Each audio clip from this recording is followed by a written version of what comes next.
स्वागत है आप सभी का हमारे चैनल भक्ति रमन पर। आप सभी को पुत्रदा एकादशी व्रत की ढेर सारी शुभकामनाएं। पुत्रदा एकादशी व्रत की कथा। धर्मराज युधिष्ठिर ने पूछा, हे भगवान, आपने सफला एकादशी का महात्म्य विधिवत बताकर बड़ी कृपा की। अब आप कृपा करके पौष शुक्ला एकादशी का क्या नाम है, उसकी विधि क्या है और कौन से देवता की पूजा की जाती है, मुझसे कहिए।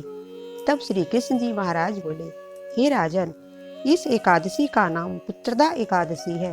इसमें भी नारायण भगवान की पूजा की जाती है। इस चर और अचर संसार में पुत्रदा एकादशी के व्रत का समान कोई और दूसरा व्रत नहीं है। इसके पुण्य से मनुष्य तपस्वी, विद्वान और लक्ष्मीवान होता है। इसकी मैं एक कथा सुनाता हूँ, तुम ध्यान पूर्वक सुनो। भद्रावती नगरी में सुकेतु मान नाम का एक राजा राज्य करता था। उसके कोई पुत्र नहीं था। उसकी स्त्री का नाम सैप्या था। वह पुत्र न होने के कारण सदैव चिंतित रहा करती थी। पुत्रहीन राजा के पितर रो रो कर पिंड देते थे और सोचा करते थे, इसके बाद हमको कौन पिंड देगा। राजा के पुत्र न होने के कारण बंधु बांधव, धन, हाथी, घोड़े, राज्य तथा मंत्री, इन सब में से किसी चीज से भी राजा संतुष्ट नहीं था। वह सदैव यही विचार करता था कि मेरे मरने के बाद मुझको कौन पिंड दान देगा। बिना पुत्र के पितरों और देवताओं का ऋण कैसे चलेगा। जिस घर में पुत्र न हो उसमें सदैव अंधेरा रहता है। इसलिए मुझे पुत्र की उत्पत्ति के लिए प्रयत्न करना चाहिए। जिस मनुष्य ने पुत्र का मुख देखा है वह धन्य है। उसको इस लोक में यश और परलोक में शांति मिलती है, अर्थात उसके दोनों लोक सुधर जाते हैं। पूर्व जन्म के कर्म से ही इस जन्म में पुत्र, धन आदि प्राप्त होते हैं। राजा इसी प्रकार रात दिन चिंता में लगा रहता था। एक समय राजा ने अपने शरीर को त्याग देने का विचार किया, परंतु आत्मघात को महान पाप समझकर उसने ऐसा नहीं किया। एक दिन राजा ऐसा ही विचार करता हुआ अपने घोड़े पर चढ़कर वन को चल दिया और पक्षियों व वृक्षों को देखने लगा। उसने देखा कि वन में मृग, व्याघ्र, शुअर, सिंह, बंदर, सर्प आदि सब भ्रमण कर रहे हैं। हाथी अपने बच्चों और हथनियों के बीच में घूम रहे हैं। इस वन में कहीं गीदड़ और कर्कश स्वर में बोल रहे हैं, कहीं उल्लू ध्वनि कर रहे हैं। वन के दृश्यों को देखकर राजा सोच विचार में लग गया। इसी प्रकार उसको दोपहर हो गया। वह विचारने लगा कि मैंने कई एक यज्ञ किए, ब्राह्मणों को सुंदर भोजन से तृप्त किया, फिर भी यह दुख मुझे क्यों प्राप्त हुआ। प्यास के मारे अत्यंत दुखी राजा पानी की तलाश में इधर उधर फिरने लगा।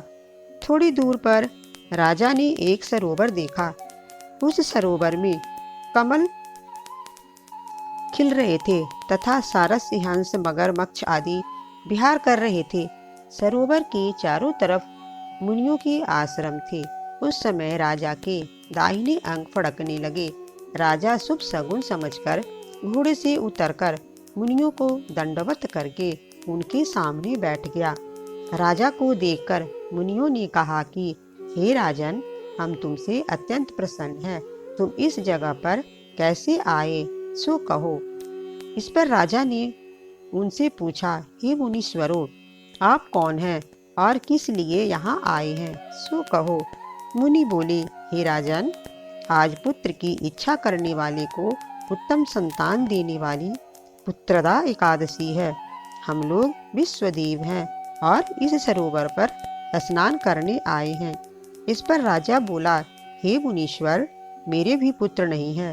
यदि आप मुझ पर प्रसन्न हो तो एक पुत्र का वरदान दीजिए। मुनि बोले, हे राजन, आज पुत्रदा एकादशी है, आप इसका व्रत करें। भगवान की कृपा से आपके अवश्य ही पुत्र होगा। मुनि के वचनों के अनुसार राजा ने उस दिन एकादशी का व्रत किया और द्वादशी को उसने पारण किया और मुनियों को प्रणाम करके अपने महल को वापस चला आया। अंत में रानी ने गर्भ को धारण किया और 9 माह के पश्चात उसके एक उत्तम पुत्र रत्न पैदा हुआ।